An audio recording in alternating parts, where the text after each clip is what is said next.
Boa noite. Com a graça de Deus, vamos continuar naquele assunto que nós começamos ontem. Quem estava aqui, acho que a maioria, sabe do que se trata, mas quem não estava, vamos apenas recordar que nós estamos falando sobre finanças, sobre administrar as nossas finanças de acordo com aquilo que a palavra de Deus nos orienta. E junto com isso, todas as consequências positivas e negativas. Positivas no sentido de que, se nós atentarmos para o que a palavra de Deus nos orienta, nós seremos abençoados e colheremos bons frutos disso. Mas negativo também no sentido se nós não colocarmos atenção naquilo que o Senhor nos orienta. A nossa colheita pode ser uma colheita muito desastrosa, pode ser frutos amargos. Então que o Senhor nos dê, que o Senhor nos dê a graça de olharmos para a sua palavra neste assunto, que é um assunto vital também para nós.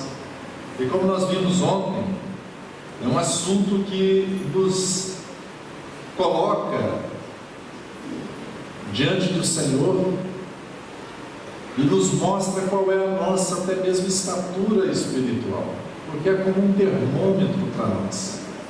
O Senhor faz aquela pergunta, contando aquela parábola do administrador infiel: se nós não sabemos cuidar daquilo que é alheio, como nos será confiada a nossa verdadeira riqueza? Se nós não sabemos administrar aquilo que é, como diz a palavra, riquezas de origem líquida, aquilo que está aí no mundo, né? Que vem às nossas mãos, se não sabemos administrar como convém, então como nos será confiada a verdadeira riqueza? E nós usamos como referência para meditarmos o verso que está em Provérbios 3, capítulo 3, verso 9 e 10 de Provérbios. Diz que nós devemos honrar ao Senhor com os nossos bens e com as primícias da nossa renda. E quando fazemos isso, é uma promessa condicional, está dito que se encherão fartamente os nossos celeiros. Então a pergunta que nós precisamos responder para nós mesmos é como nós podemos honrar ao Senhor com os nossos bens e com as primícias da nossa renda. E ontem nós citamos algumas coisas que, se observarmos, estaremos honrando o Senhor. A primeira delas é reconhecer que tudo pertence a Deus e que nós mesmos somos propriedade de Deus e que somos assim mordomos do Senhor, somos seus administradores. E a palavra do Senhor nos diz que aquilo que se requer do despenseiro e do mordomo é que ele seja encontrado fiel. Temos que ter esta consciência. Aquilo que vem às nossas mãos, pela bondade de Deus, nós podemos tomar agora uma decisão de administrar como mordomos fiéis do Senhor, ou então fazer o que nós mesmos acharmos que deve ser feito. Mas também aguente as consequências, né? Mas o desejo de Deus é que a gente possa, assim, ser mordomos fiéis. Foste fiel no pouco, sobre o muito te colocarei, entra no gozo do teu Senhor. Nós estamos sendo treinados por Senhor, e nessa questão de finanças, Deus quer trabalhar no nosso caráter, na nossa vida. E fazendo assim, o Senhor está nos treinando para o reino que há de vir,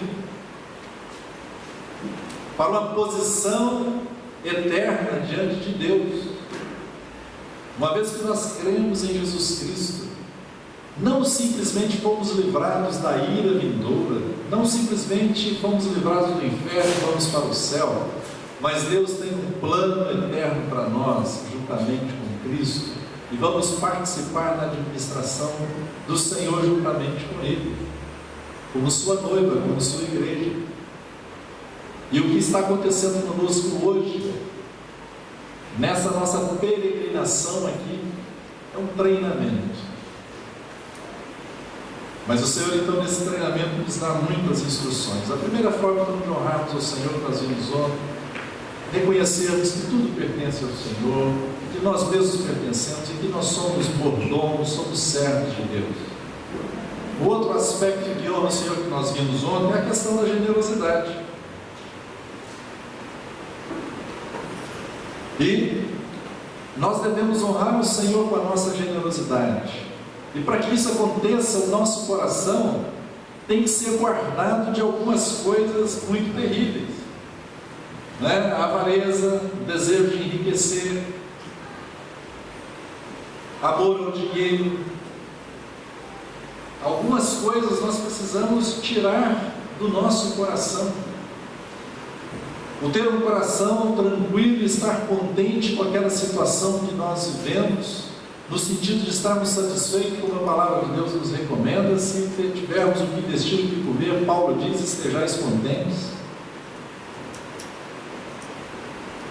Então o nosso coração tem que estar correto, sobretudo que se deve guardar, guarde o teu coração, porque dele procede as fontes da vida. E se a gente tem um coração correto, esse coração correto, nessa questão das finanças, ele vai na direção da generosidade. A alma generosa prosperará. Há muitas promessas de Deus nesse sentido, como nós vimos ontem. Dai e dar-se-vos-á, boa medida, recalcada, sacudida, transbordante, nos dará. Há promessas maravilhosas de Deus. Aquele que pouco semeia também, pouco ceifará. Mas aquele que semeia muito, muito também colherá, diz a palavra do Senhor. E essa palavra, ela está citada no contexto dos irmãos que estavam ofertando. Paulo cita lá, 2 Coríntios capítulo 9. Ficou gravado, quem quiser depois, então ouça, né, se tiver interesse. Mas apenas para nos colocar no contexto e irmos um pouquinho à frente e avançarmos agora. Um outro aspecto que honra o Senhor é a nossa postura correta, conforme o Senhor nos orienta na sua palavra, em relação ao nosso trabalho, ao nosso labor, a nossa profissão, aquela posição que o Senhor permite que tenhamos, que de maneira digna vamos ter o nosso sustento, sustento da nossa família, e vamos poder acudir ao necessitado. Então, com relação a esse aspecto, a palavra do Senhor também tem muito a nos dizer. Toda a nossa capacitação, em primeiro lugar, nós temos que reconhecer que ela vem do Senhor. Se você vai entrar no empreendimento, se você trabalha em algo, se você é um empregado ou patrão, não importa, a capacitação para isso, você tem que crer que vem de Deus, você deve buscar do Senhor. É claro que você vai fazer a sua parte, você vai estudar, você vai procurar entender, você vai se dedicar, você vai ser diligente, etc. Mas a capacitação no final vem do Senhor. É muito interessante quando você lê o Antigo Testamento, por exemplo, quando foram edificar o tabernáculo, a palavra do Senhor diz que Deus habilitou algumas pessoas. E o Senhor deu habilidade e inteligência a essas pessoas para fazer toda a boa obra. A capacitação vem do Senhor. Reconheça isso do que você faz. É o Senhor que torna o nosso caminho próspero em relação ao nosso trabalho, ao trabalho das nossas mãos. A palavra de Deus afirma com relação a José, por exemplo, que o Senhor era com ele, e o Senhor, a mão do Senhor fazia José prosperar. é o Senhor, irmão. É você e o Senhor. O Senhor era com José, que veio a ser um homem próspero. Essa é a afirmação que está lá em Gênesis 39. Mas há um verso aqui muito especial nesse sentido, que coloca as coisas de uma maneira muito bem pontuada, como é natural da palavra de Deus, mas aqui, neste assunto do nosso trabalho, do que nós fazemos, coloca na perspectiva correta de Deus. Eu queria que vocês acompanhassem um verso em Colossenses 3, 23 e 24. Qual é a recomendação da palavra de Deus com relação ao seu trabalho, com as obras das suas mãos? O que o Senhor recomenda? E se assim nós obedecemos a palavra do Senhor, nós estaremos honrando ao Senhor neste aspecto. Diz assim a palavra: tudo quanto fizerdes, fazei-o de todo o coração. Fazei-o de todo o coração. Para quem? Para os homens? Não. Como para o Senhor.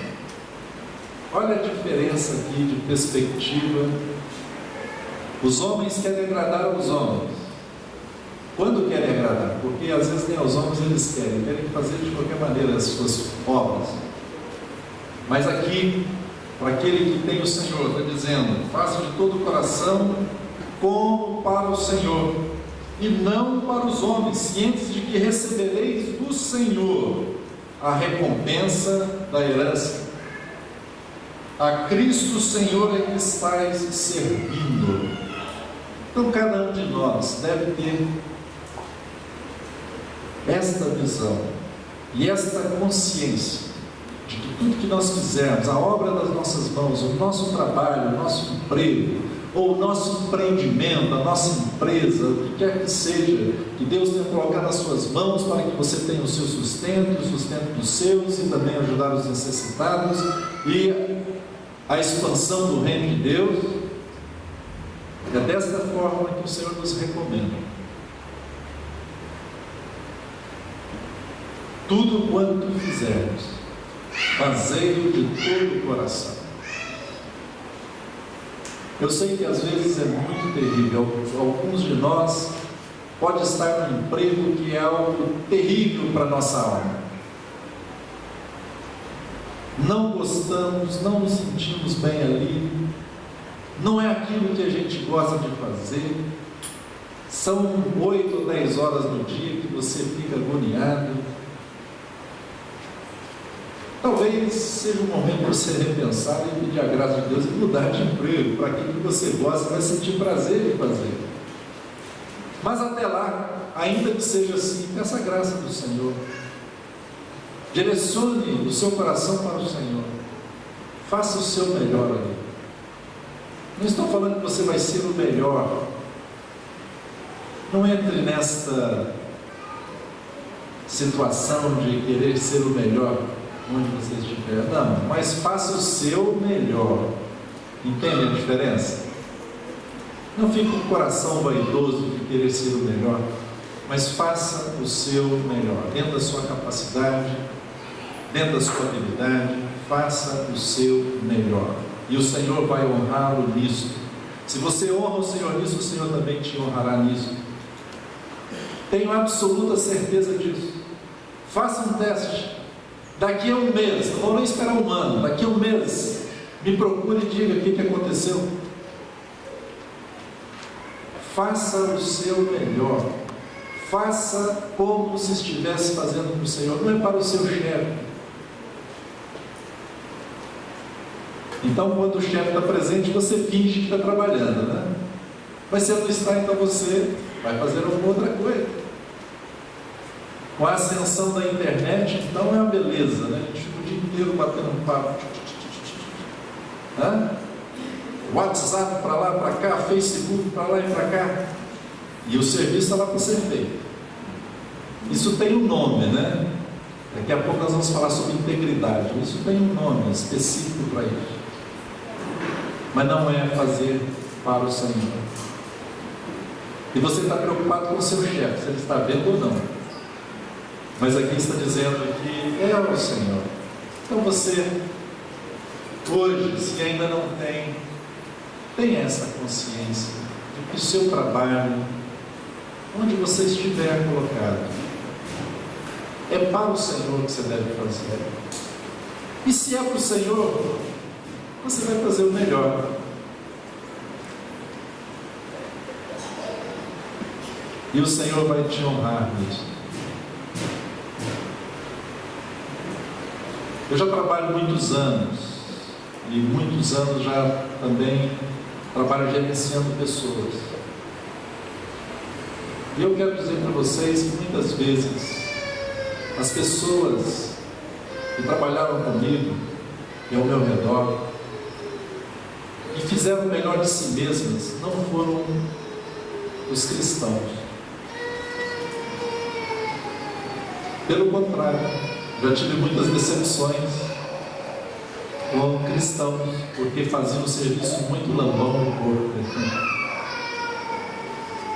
Porque não faziam o mínimo que deveriam fazer. Não é nem fazer o melhor, é o mínimo. E aí depois que alguns outros colegas eram promovidos, e ele ficava para trás, ou ela ficava para trás, então entendia que aquilo era uma aprovação de Deus. Deus está me provando, ou estão me perseguindo.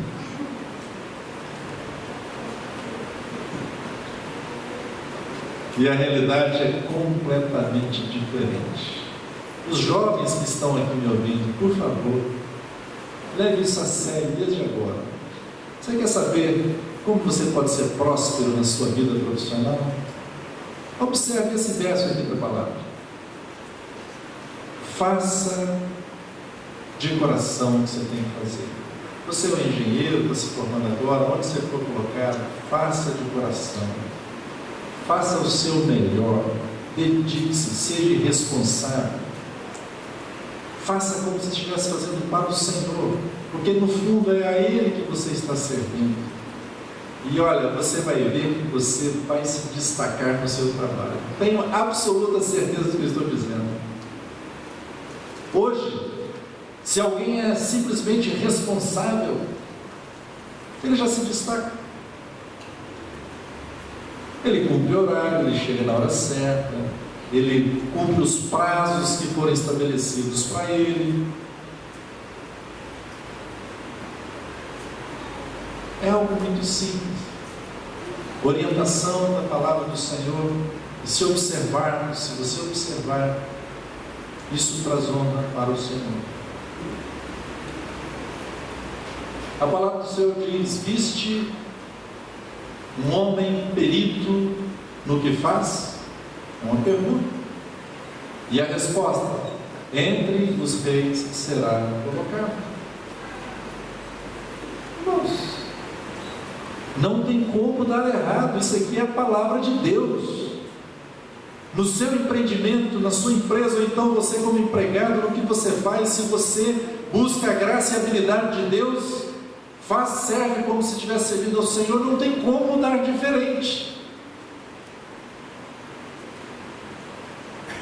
E isso vai trazer um bom testemunho ali onde você está.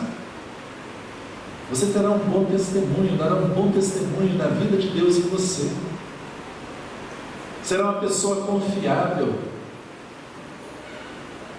Será uma pessoa que os outros vão gostar de trabalhar com você. Ou você terá seus clientes fidelizados, porque, poxa, é uma pessoa que faz o seu melhor e o cliente vai voltar mesmo.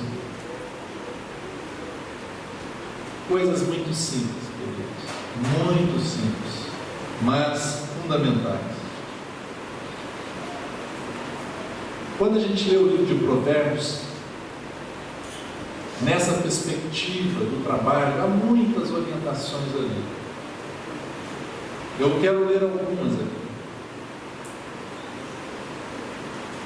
Provérbios 10:4 diz assim: o que trabalha com mão remissa empobrece.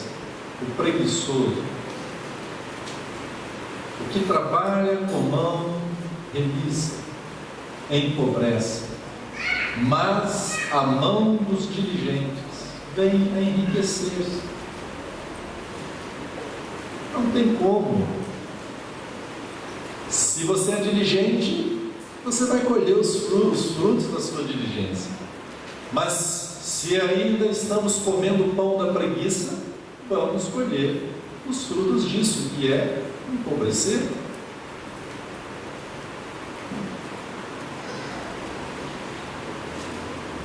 (12, 24) a mão diligente dominará, mas a remissa será sujeita a trabalhos forçados. Algumas pessoas às vezes chegam: puxa, mas o fulano, olha lá, que pessoa de sorte, né? Uma sorte. Ele está indo, olha, está indo bem, foi promovido, então olha, o negócio dele está dando certo, muito de sorte. Seria mais ou menos assim a resposta: quanto mais ele é diligente, quanto mais ele é trabalhador, mais sorte ele tem. Não tem sorte, não. Tem que ele é diligente, que ele trabalha. 12, 27, o preguiçoso não assará a sua caça, mas o bem precioso do homem é ser ele diligente. 13, 4, o preguiçoso deseja e nada tem, mas a alma dos diligentes se farta. Os planos do diligente, versículo 21, 5, os planos do diligente tendem à abundância, mas a pressa excessiva à pobreza. Os jovens que estão aqui, tomem essa palavra. Para toda a diferença em toda a vida de vocês, vida profissional.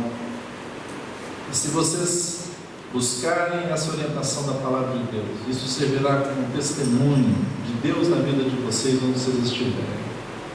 Vai honrar ao Senhor.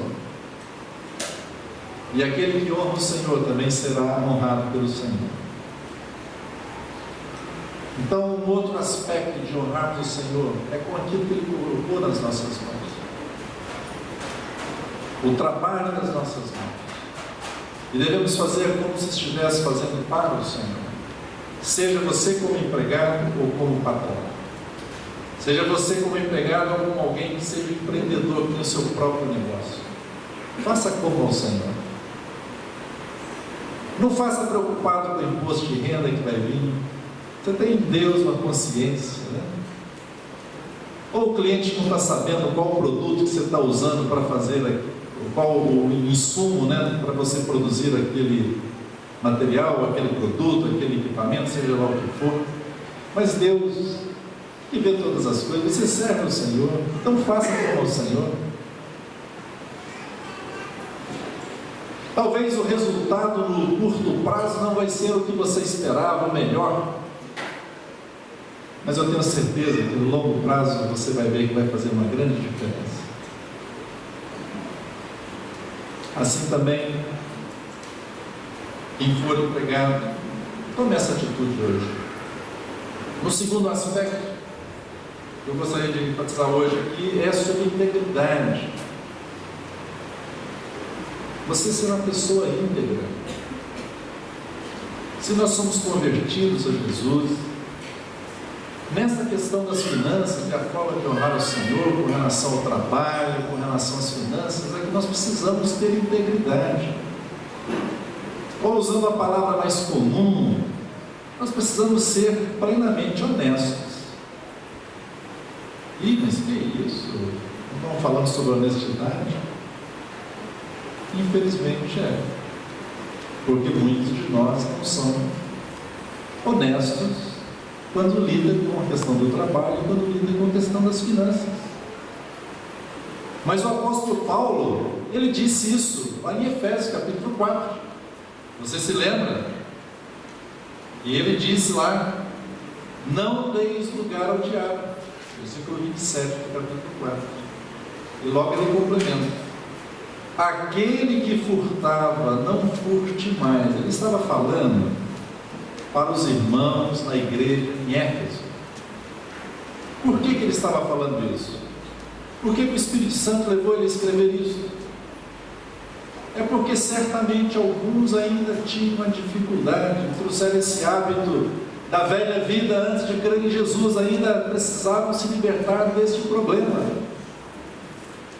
Aquele que furtava, não furte mais. O que ele tem que fazer? Antes, trabalhe. Paulo também vai dizer, aquele que não trabalha, é bom que não coma. Não pode ficar vivendo desordenadamente entre a irmandade. Ninguém que se diz cristão pode viver desordenadamente entre a irmandade.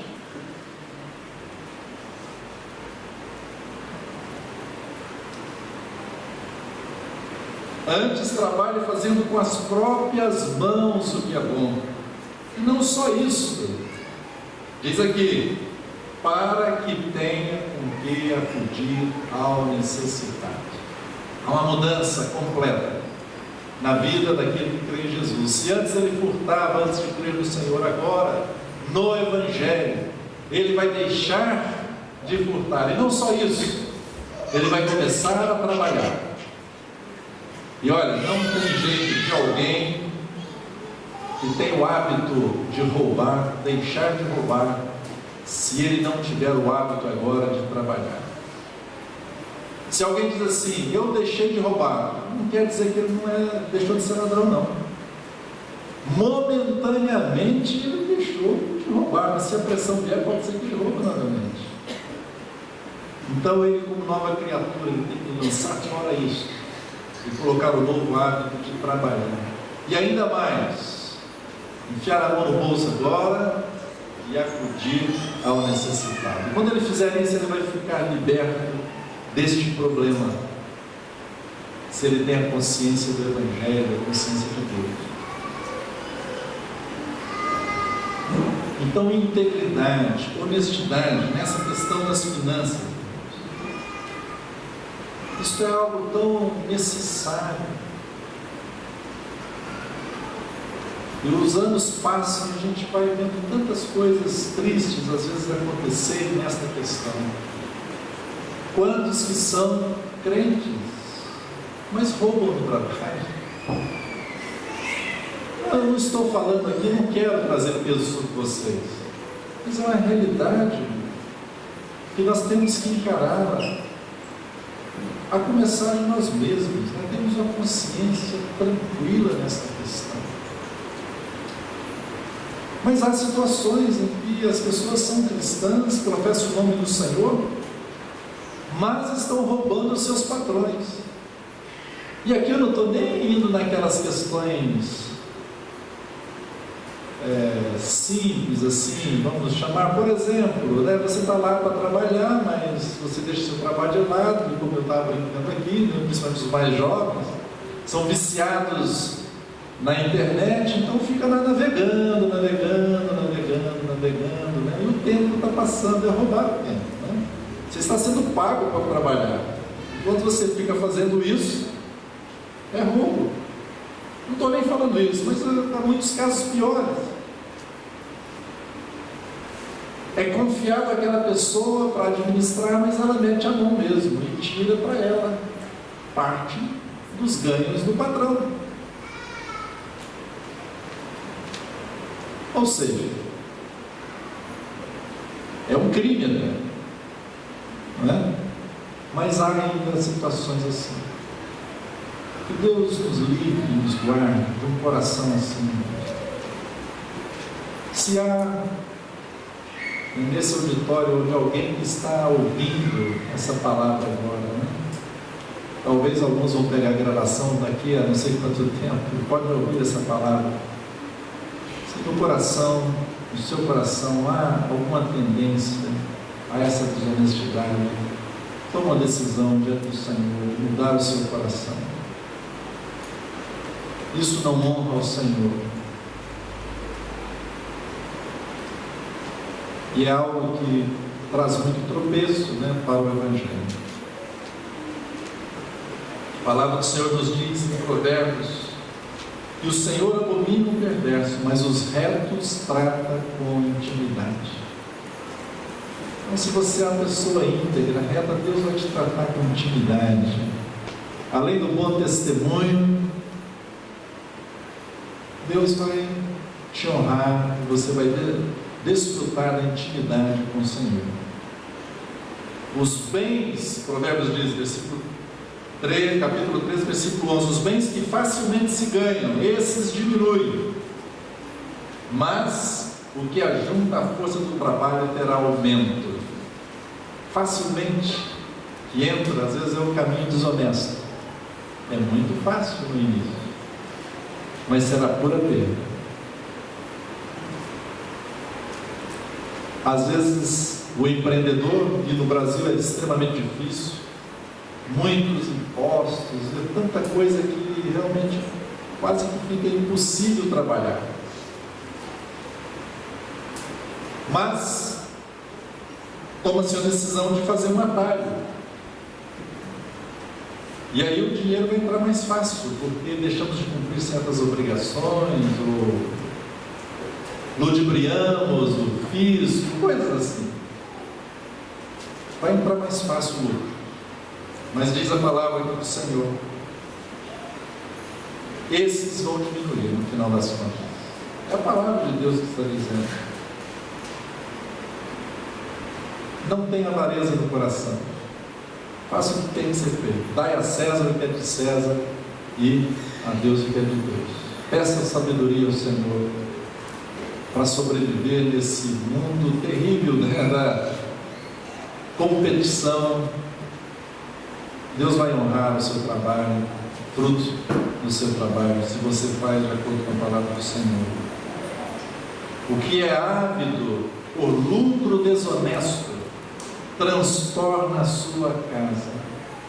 Quantas casas transtornadas? Porque o cabeça do lar é o marido, o esposo, o pai. Ele só busca lucro desonesto. Parece que não tinha necessidade de falar isso aqui para nós que somos crentes em Jesus, mas isso aqui está na palavra e muitos de nós podem estar tropeçando. Então, vamos encarar esse fato. O que é ávido por lucro desonesto transtorna a sua casa, mas o que odeia o suborno, esse viverá. Nós estamos vivendo uma crise terrível no Brasil, crise de integridade. Não há integridade. Estamos atravessando um período de tremenda corrupção. Mas tanto quem vai lá pagar o suborno quanto quem recebe são corruptos do mesmo jeito. E até perante a lei é crime do mesmo jeito. E a palavra do Senhor está dizendo: o que odeia o suborno, esse viverá. 21:6, trabalhar por adquirir tesouro com língua falsa é vaidade e laço mortal. Aqui vai muito para aqueles que são empreendedores e que acreditam que a propaganda é a alma do negócio. Tá bom, é ótimo ter um marketing, só que não pode ser propaganda enganosa, né? Aqui está dizendo que a língua falsa é vaidade e laço mortal. Então, trabalhar para adquirir tesouro com essa língua falsa, né, vai ser algo mortal, é um laço mortal. Integridade, irmãos, isso vai honrar ao Senhor. Então, um convite para nós, para você, para mim, buscarmos essa integridade no nosso trabalhar, naquilo que Deus colocou nas nossas mãos, seja a nossa empresa ou seja o nosso emprego. Integridade. Se por um lado você serve o Senhor, ali no seu trabalho, você vai fazer o seu melhor, aquilo que melhor você pode fazer. O outro aspecto é que você também tem que ter integridade. São coisas que andam muito juntas, viu? Faça um teste aí, por favor. Um mês apenas, um mês. Siga isso aqui. Vamos ver o que vai acontecer. Talvez, quero adverti-los que você pode entrar em problemas no sentido de que tem que tomar decisões difíceis. Porque às vezes vai ser como que prejuízo para você. Mas você vai ter a sua consciência pura diante de Deus e dos homens. Às vezes é difícil, irmãos, porque às vezes nós estamos seguindo um caminho que não é um caminho bom. E temos que fazer alguns conselhos. Então a graça de Deus é suficiente para a gente fazer esses conselhos. Peço ao Senhor ajuda, para você, se você está indo numa direção contrária a essa que nós estamos lendo na Palavra de Deus, então para você mudar, se arrepender e mudar de direção. O Senhor pode te ajudar a fazer isso, o Senhor vai ajudar, se você confiar no Senhor, porque essa é a vontade dEle. Eu dou graças a Deus pelo lar que eu tive. E tenho ainda, meus pais estão vivos, estão ali. Pelo exemplo de meus pais, de honestidade, de caráter nesse aspecto. Sempre foi nos ensinado isso. Eu carrego isso comigo, como um princípio, como um valor. Meus pais nunca comeram pão da preguiça, e esse foi um ótimo exemplo que nós recebemos.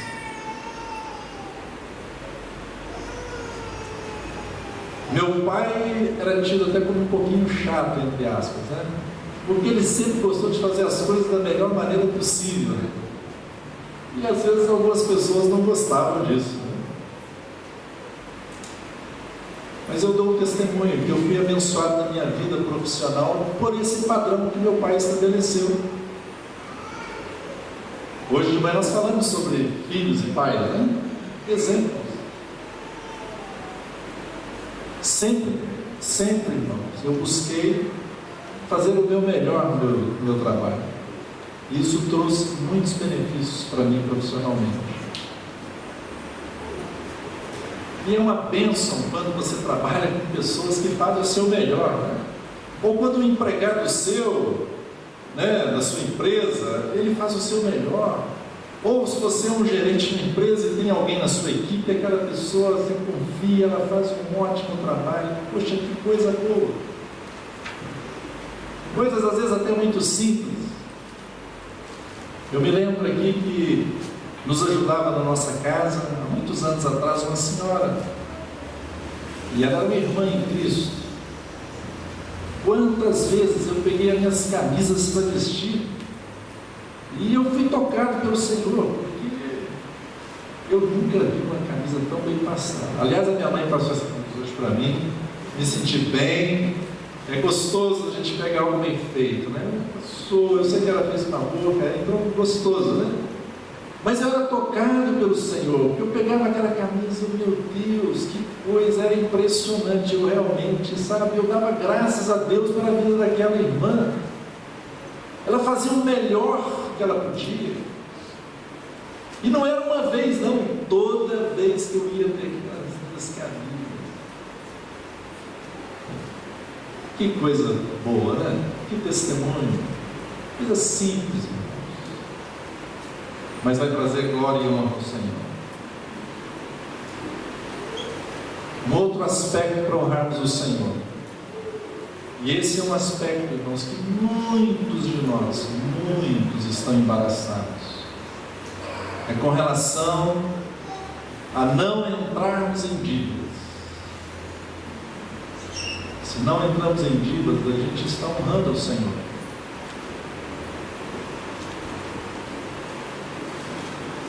A palavra do Senhor nos recomenda. Romanos 13:8 diz: a ninguém fiqueis devendo coisa alguma, exceto o amor, com que vos ameis uns aos outros, pois quem ama o próximo tem cumprido a lei. A ninguém deveis nada. Com esse sistema que nós temos no Brasil, no Brasil, há poucos anos a economia melhorou, cresceu, mas o crédito se abriu de tal forma e todo mundo começou a ficar mais e mais e mais endividado. Os carros populares vendidos a 60 prestações, então todo mundo tinha um carro, etc. Mas todo mundo muito endividado. E a coisa não vai ficar boa. Talvez 2015 agora, talvez não seja uma coisa boa. Muita inadimplência, muita gente que não consegue pagar. O nome lá no Serasa, no SPC da vida, está só aumentando a lista dos maus pagadores, pessoas que não conseguem pagar. As casas financiadas, etc., também estão aumentando os leilões de disponibilidade, porque as pessoas não conseguem pagar. Só que esse é o contexto do país, mas acaba afetando a igreja, porque a gente começa a querer seguir os princípios também deste mundo. Então, a palavra do Senhor, irmãos, é para a gente não ter dívidas. É extremamente difícil isso. Num país como o nosso, num sistema capitalista como o nosso, mas esta é a orientação da palavra de Deus. E se a gente buscar a orientação de Deus, Deus vai nos ajudar e vai nos socorrer. A palavra do Senhor nos diz que o rico domina sobre o pobre, Provérbios 22:7. E o que toma emprestado é servo do que empresta. A dívida é uma escravidão sobre a nossa vida. E às vezes a coisa vai tão crescente, que algumas pessoas, inclusive que não têm o Senhor, desesperam da própria vida, Já assistimos e com certeza vocês conhecem situações assim. E tiram a sua própria vida porque ficaram tão endividados, às vezes perderam a sua fortuna, ficaram tão endividados que tiraram a própria vida. Não é a vontade de Deus e um crente em Jesus esteja endividado. E eu aqui não estou querendo mais uma vez dizendo para vocês lançar peso, um fardo, mas eu quero encorajá-los pela palavra de Deus a sairmos dessa situação. E olha, às vezes a situação é tal qual você está num beco sem saída. E um beco sem saída, a única saída que tem é para cima. Então você pode buscar o Senhor e pedir a misericórdia de Deus. E Deus vai de alguma maneira, alguma coisa vai acontecer e o Senhor vai te abençoar se você tem um coração sincero. Não é para você resolver sua dívida e depois cair nela novamente. Se você tem um coração sincero, eu tenho certeza absoluta. Se você buscar o Senhor, se arrepender, buscar o Senhor vai abrir as portas e essa situação sua será resolvida de uma forma ou outra que o Senhor vai dar.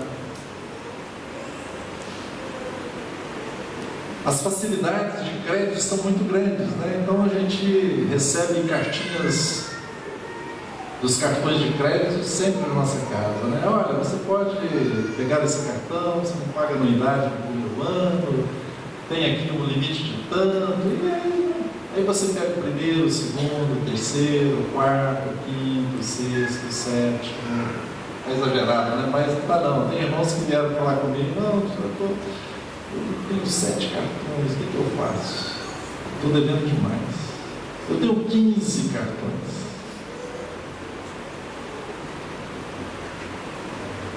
Irmãos, essa escravidão vai tirar a sua paz, você vai ficar com as preocupações no nível altíssimo. E é interessante, os americanos gostam de muitas estatísticas e eles são bons nisso.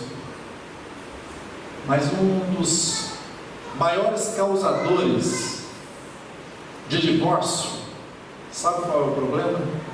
Dívida do casal. O que causa mais divórcio? Dívida.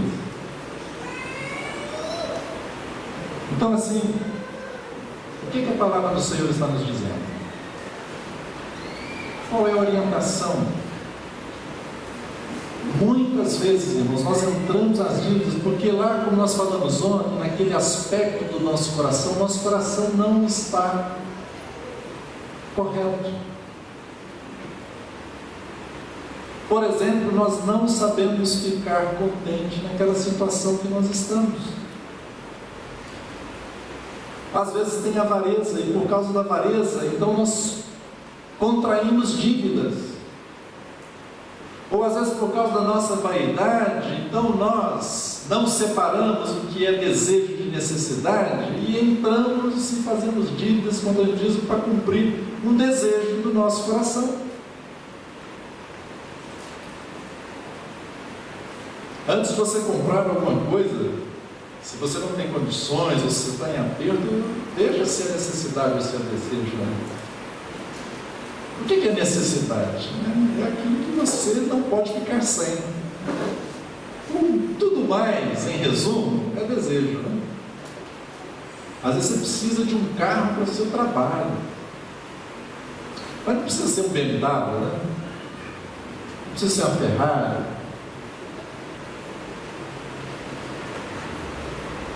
Pode ser um carro popular. E não precisa ser zero, às vezes pode ser usado. Em boas condições de segurança, que não coloque você nem sua família em risco, mas não, sabe? É uma necessidade.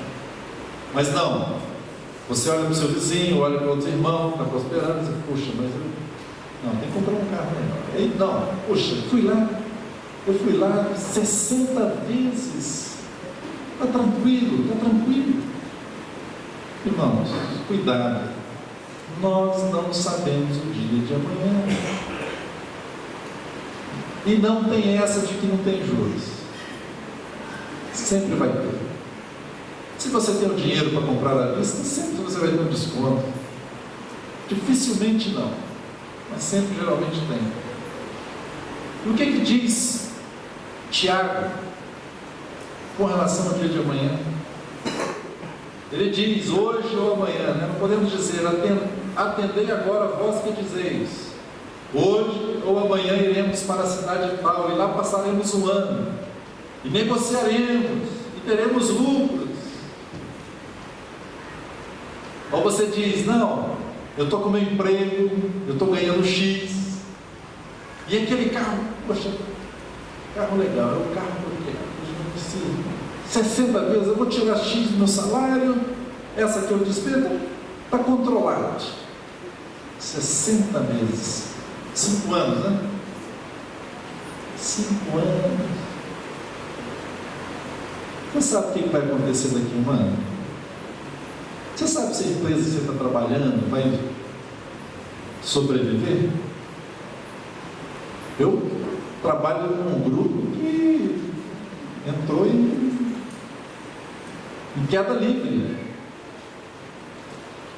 Metade das pessoas tiveram que ser demitidas porque não tinha como sustentar a situação.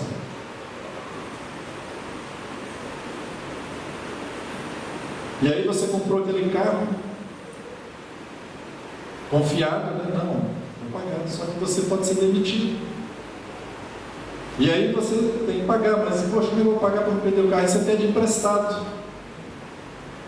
Ou então aí você vai lá e aquele juro, você pagava 1% de juros nas suas prestações lá do carro, ou 2%, sei lá quanto por mês. Mas agora você vai no banco e no mínimo barato ali são 3% por mês. Mas às vezes você não, esse mês até eu não vou pagar no meu cheque especial. Puxa, que maravilha, são 15% por mês a mais. E aí não tem. Quando você vê aquele carrinho dos seus desejos, da sua vaidade e da sua imprudência, pode te levar tudo e deixar você numa situação e da sua família muito complicada. Eu estou só tentando ser ilustrativo aqui, didático, irmãos, para dizer essas verdades. Talvez não seja isso, na sua vida, mas Tiago está nos alertando. Vós não sabeis o que sucederá amanhã. O que é a nossa vida? Sois apenas como neblina que aparece no instante e logo se dissipa. Em vez disso, devias dizer: se o Senhor quiser, não só viveremos, como também faremos isto ou aquilo. Ou seja, cuidado, seja prudente naquilo que você vai fazer e vai contrair dívidas. Veja o que é realmente uma necessidade. Não tem nenhum problema você satisfazer um desejo do seu coração, nenhum problema. A Bíblia até diz que o anelo, o desejo dos lustres, Deus o cumpre, não é isso? Mas só que tem momentos que não dá. Tem momentos que você vai ter que falar com seu filho pequeno, explicar para ele com todo amor e graça, você que é convertido ao seu filho: filhinho, olha, agora papai não vai poder fazer isso, por isso, por aquilo. Vamos orar aqui para no tempo certo a gente fazer isso? E pronto, irmãos. Você está preocupado com a sua imagem e mostrar algum status? Isso é vaidade das vaidades. Fique na paz. Tendo que comer e vestir, estejais contentes. Eu estou lendo um livro, é um livro difícil de ler, mas interessante, chama-se O Inferno. Mas não é o inferno do Lago de Fogo. É um escritor que escreveu sobre a guerra, a Segunda Guerra. Só que ele fala, dá um enfoque do que acontecia com as famílias, pessoas comuns, e ele vai explicando tudo ali. É muito terrível. Num período desse de guerra, se você tem o que comer e o que vestir, olha, imagina.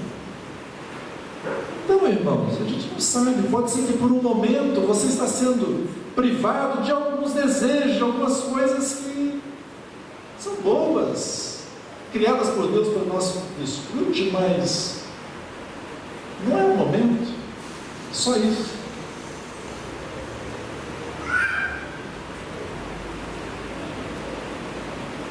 Paulo diz: aprendi a viver contente em toda e qualquer situação. Esse é um desafio para nós. Estamos endividados. Qual é a nossa dívida? A gente tem que acertar essa situação nova. No ajudar alguns irmãos, a gente percebe alguns pontos assim tão ruins, às vezes, nas algumas práticas ruins. E tem pessoas que têm o hábito de se endividar. E tem que mudar radicalmente. E tem daqueles casos em que o marido, por exemplo, ele vai contraindo dívidas, e a esposa nem sabe. Quando fica sabendo, existe um problema sério, já perdeu a casa, perdeu os bens, porque ela não sabia, mas ele começou a empreender.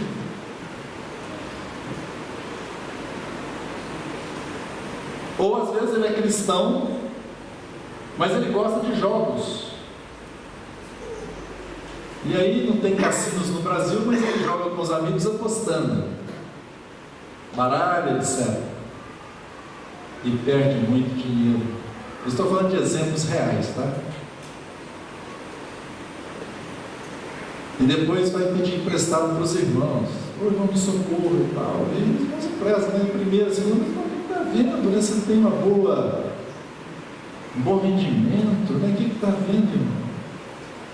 E a esposa está transtornada porque descobre que ele está usando o dinheiro do salário para jogar. E aí ele diz: poxa, minha esposa não me compreende. Ô meu irmão, que isso? Não me compreende.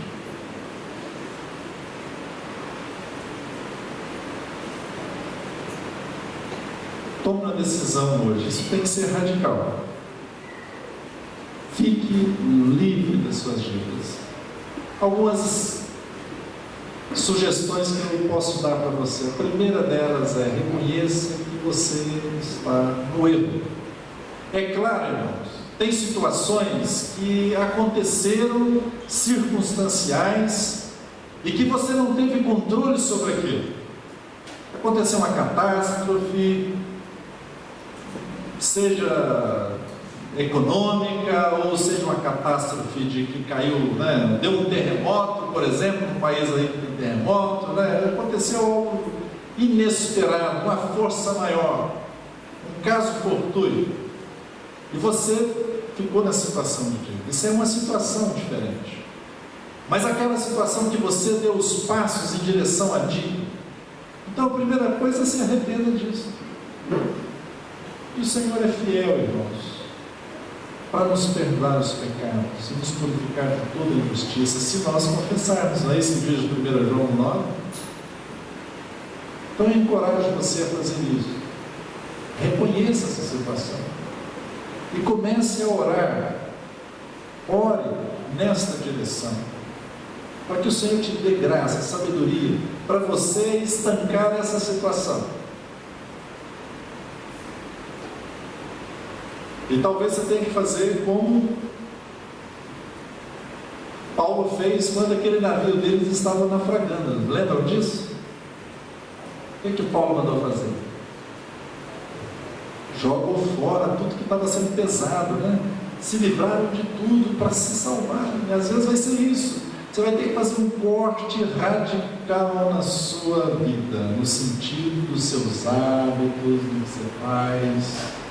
Você tem que cortar, como diz a expressão, cortar no osso. Vai cortar sua TV a cabo, vai cortar suas viagens, vai cortar as suas roupas de grife, vai cortar os seus sapatos chiques, vai cortar, irmãos. Só no essencial para sobreviver. Você vai ter que fazer isso.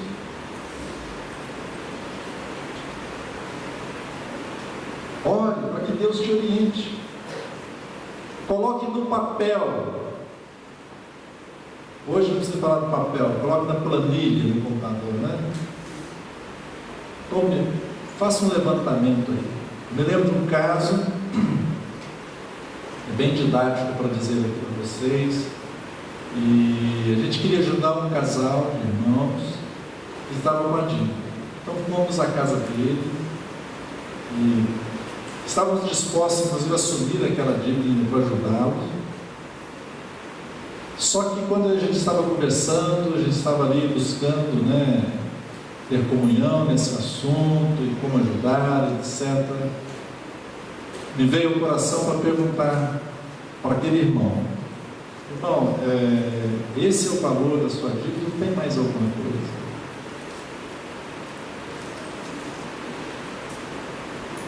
E ele: irmão, deixa eu ver. Foi no quarto, sei lá, entrou, passou um tempo, ele voltou 3 vezes mais do que ele tinha falado antes. E a esposa nem sabia.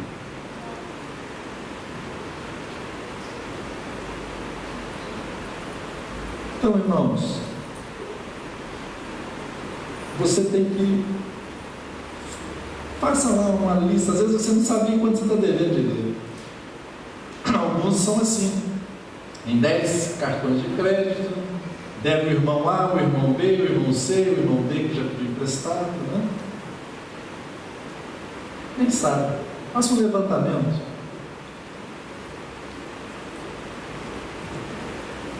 Veja se há alguém maduro na fé, alguém habilidoso, que você tenha confiança para te ajudar.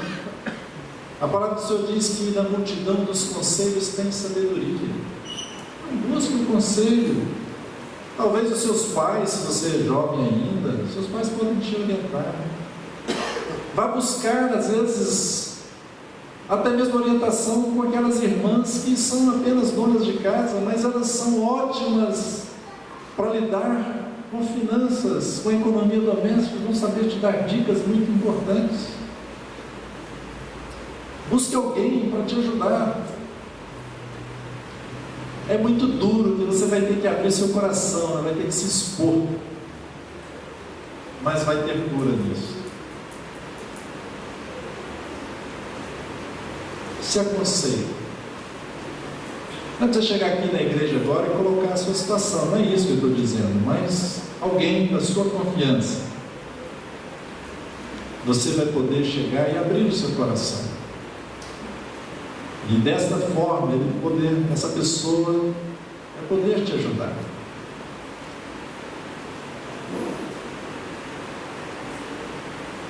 Além dessas questões, você tem que tomar a decisão para ficar livre dessas dívidas, né? Orar, se arrepender, orar, buscar aconselhamento, cortar todo o superfluo, jogar tudo para fora, né? Tudo aquilo que não é necessário, viver contido naquilo que você recebe, buscar a orientação de algumas pessoas, e a partir daí, a sua decisão de coração de não voltar a cair nessa esparrela. Às vezes pode demorar 1 ano, 2 anos, 3 anos para você ficar livre das suas dívidas. Mas você tem que ter um compromisso de fazer isso. E com a ajuda de Deus, o Senhor pode abrir as portas e as coisas se acertarem. Há pouco tempo eu estive ajudando uma pessoa que estava com uma dívida de R$22 mil por causa do cartão de crédito. E essa pessoa não tinha a mínima chance de pagar a esse valor. Já estava mais de 1 ano devendo, mas são tantos que não pagam que os bancos querem negociar, né? Resumo da história: negociei com essa pessoa no banco. A dívida foi para R$6 mil, R$6.700, alguma coisa assim. Os bancos estão dispostos a negociar. Por exemplo, estou dando aqui algumas sugestões, mas vai se aconselhar com alguém que deve o cheque especial, pega um empréstimo no banco. Seu cheque especial cobra 15% de juros, 12%, talvez um empréstimo aí mais simples, você vai pagar 3%. É terrível, mas é muito menos mal do que esse outro. Ou seja, irmão, você vai buscar a sabedoria de Deus, se aconselhar e tomar a decisão firme de sair dessa situação. Algo que eu não falei aqui, que eu preciso voltar, né? Você que é casado, você precisa ter total abertura com o seu cônjuge. Você precisa andar na luz com o seu cônjuge nessa questão. Marido com a mulher e a mulher com o marido. Nada de coisinhas separadas. Nada de esconder o que está fazendo o outro, irmãos. Nós temos que andar na luz. Na tua luz vemos a luz. Se andarmos na luz, mantemos comunhão uns com os outros. E o sangue de Jesus, seu Filho, nos purifica todo pecado. O seu cônjuge tem um papel fundamental de te ajudar, principalmente os maridos. As esposas foram dadas para auxiliar.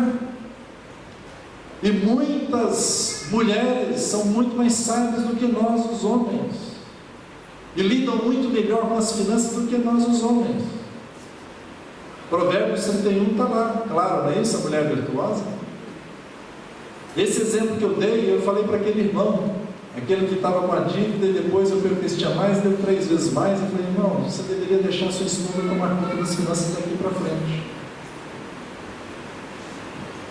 Vai ser melhor. Ela é mais prudente que você.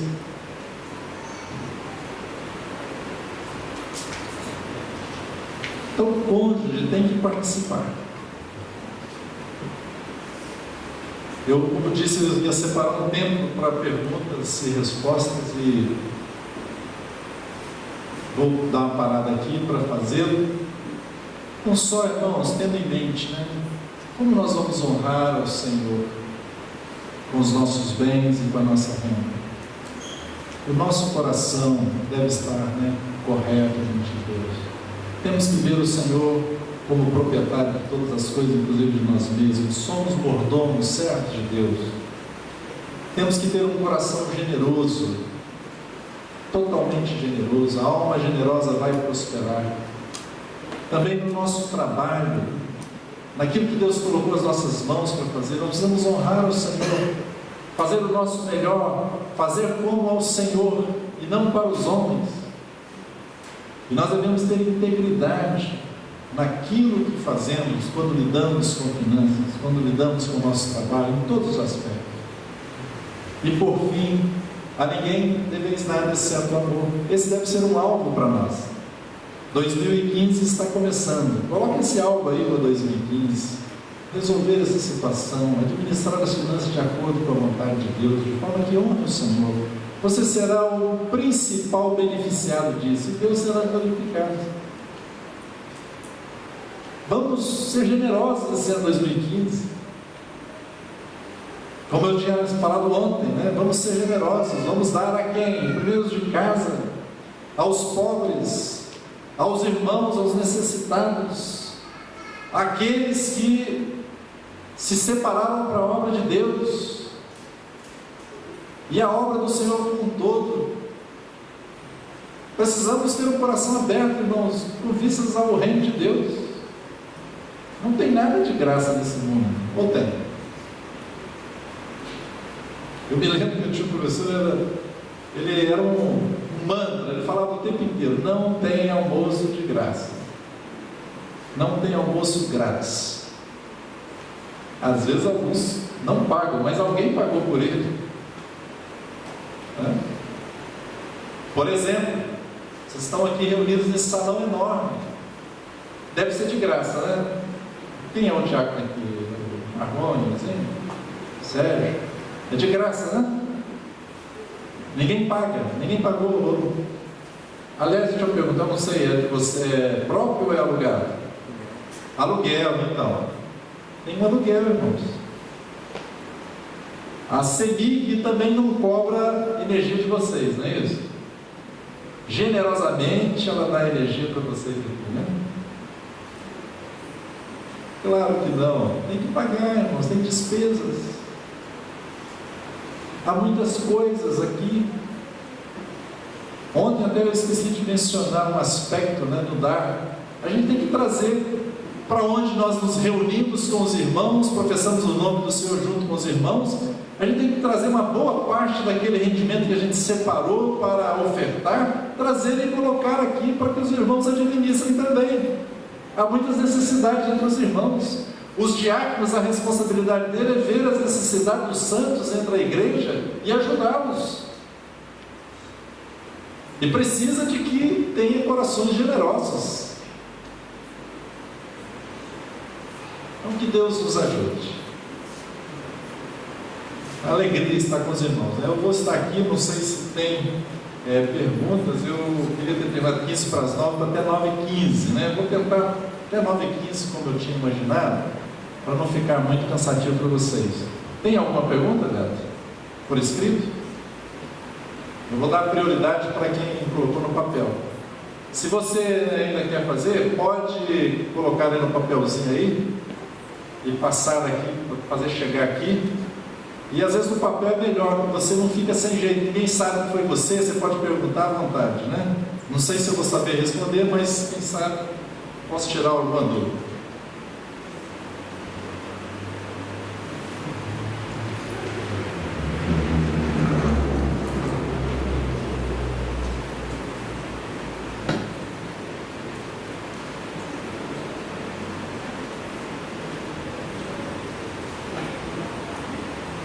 É prudente ao jovem escolher um trabalho que sonha e neste período rejeitar oportunidades de trabalho mais simples?